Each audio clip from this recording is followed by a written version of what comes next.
နတ်ကြီးဟာအရာလေးမျက်နှာဆိုးသွားတဲ့နတ်တွေကိုစီယုံပြီးတော့တက်ကြဟေးတယောက်မှမလို့စိနေဆိုပြီး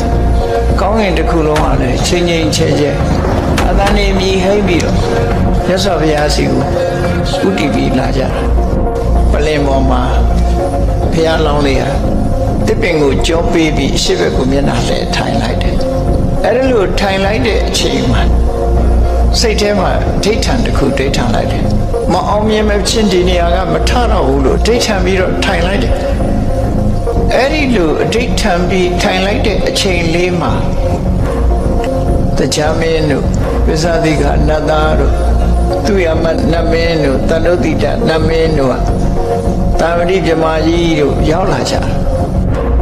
အလောင်းတော်ရဲ့တရားအထုတ်မှုခြေနေလာရောက်ကဲခတ်ပြီးတော့ပူဇော်ကြတာအဲ့ဒီလိုရောက်နေတဲ့အချိန်မှာဘသူကနှောက်ယှက်တုံးဆို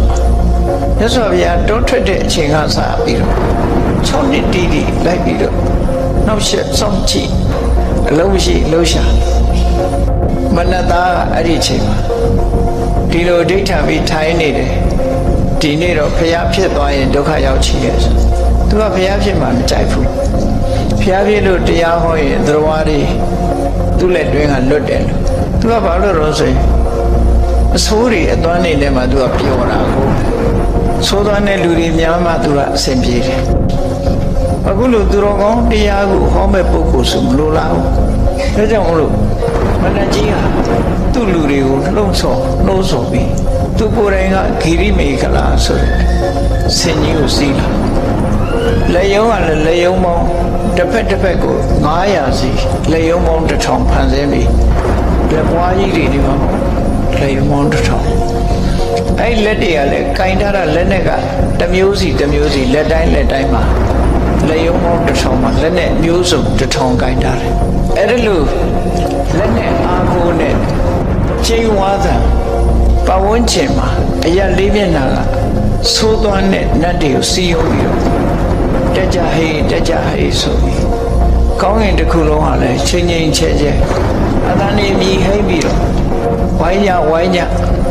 မလို့စိတ်နဲ့ဒုက္ခပေးမယ်ဆိုပြီးအဲ့လိုချစ်တက်လာတဲ့အတန်ကြားတဲ့အခါကျတော့တာဝတိပြမကြီးကလည်းထွက်ပြေးသွားမနဲ့ရင်မဆိုင်ခြင်းဘူးထွက်ပြေးသွားပြီးတော့သူကင်လာတဲ့ထီယူကြီးကိုစัจ java လာထိတ်နှခမ်းမှာအသာချထားခဲ့ပြီးပြမပြေပြန်သွားတဲ့တရားမင်းကြီးကလည်းဝိသေယုတ္တရဒီခယူသင်းကြီးကိုကြော